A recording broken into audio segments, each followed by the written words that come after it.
can you tell us about intoxicants? Whether it's caffeinated beverages, whether it's alcohol, whether it's drugs, whether it's tea.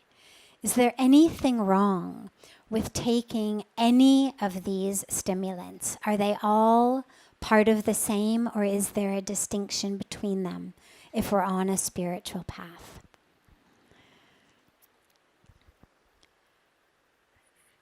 So,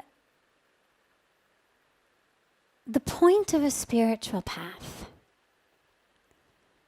is to wake up. But not just wake up the blood vessels. Wake up inside the self. Wake up to the truth of who you are.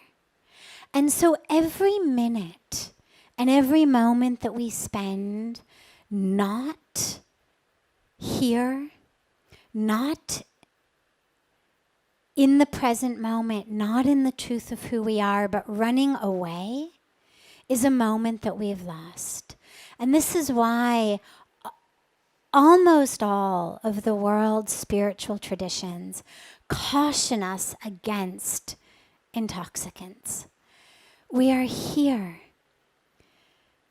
to connect with, realize, and live the divinity within ourselves. The last thing you want to do is be removed from that. And so any chemical that I need in order to be okay, whether it's neend lane ke liye, whether it's subah utne ke liye, whether it's depression ko dur karne ke liye, whatever it may be for, sleeping, waking, my mood, we always have to keep coming back to the truth, to the self. And so this is why all of the alcohol, the drugs are things that we know are just escapes.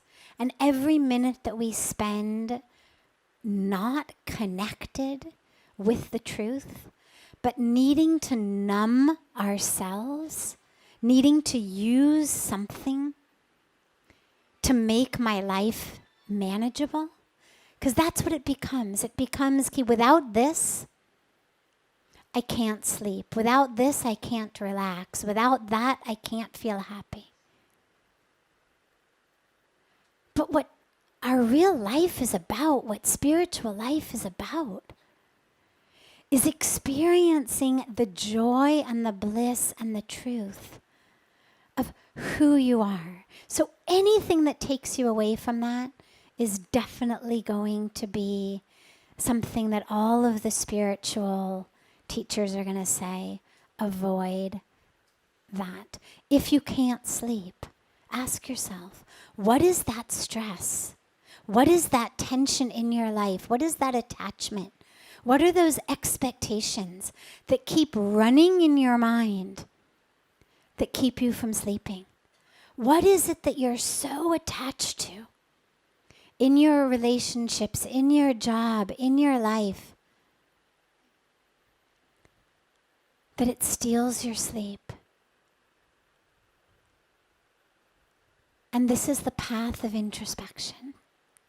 And then in terms of things like tea and coffee, these are not things that change our consciousness. There's no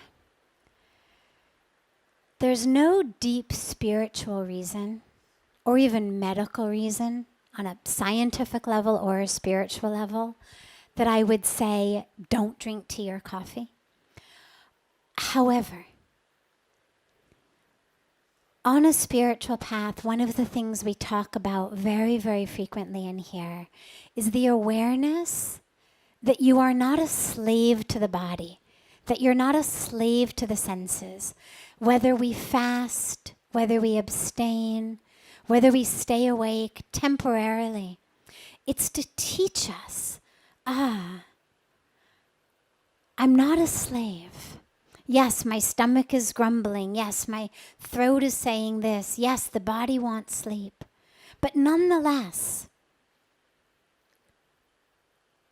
I'm on a fast, or I'm staying awake all night meditating, or I'm abstaining, to teach us how to live with discipline, to teach us how to be not the slave of the body, but the master of the body. So the body becomes a tool, not the one calling the shots. And so what I would say is, if you find yourself horribly addicted to it, it might be a really, really good thing to do, just to take a break from it for a while. Not because it's bad for you, again, either spiritually or scientifically, but simply because there shouldn't be anything in your mind that you feel like, without this artificial substance, I cannot function. Simply to teach yourself, body is clamoring for a cup of tea or coffee, but I'm not drinking it. And I'm still here. And the sky hasn't fallen. And I haven't collapsed. And I haven't died. And I haven't been unable to function. I've got a headache. All right, it'll go away. I mean, really, like that's the worst that happens. You're a little groggy, you've got a bit of a headache. But we become such slaves to it. And so a lot of that practice is not because the item is actually bad, but simply because thinking that we need it is an obstacle on our path. Feeling like I cannot be awake, I cannot be peaceful, I cannot be happy until and unless I smoke that or drink this or inhale that or inject this. It keeps us all stuck, regardless of what the chemical may be, regardless of whether it's something as harmless as tea or harmful as heroin.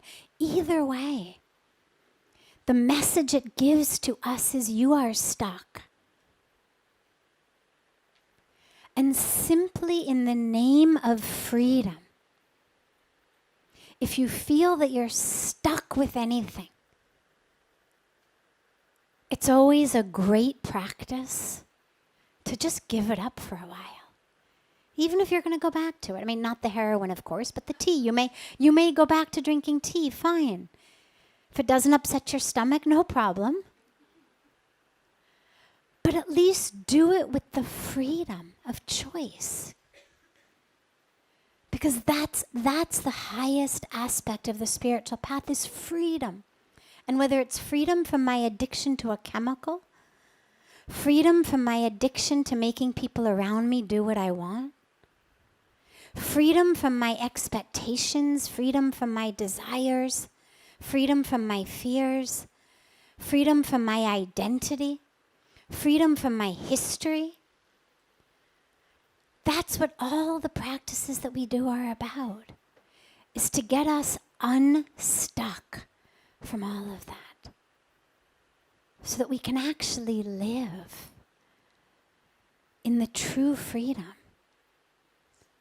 of the boundless divinity that we are. And whatever you need to do to get there, it's a great practice.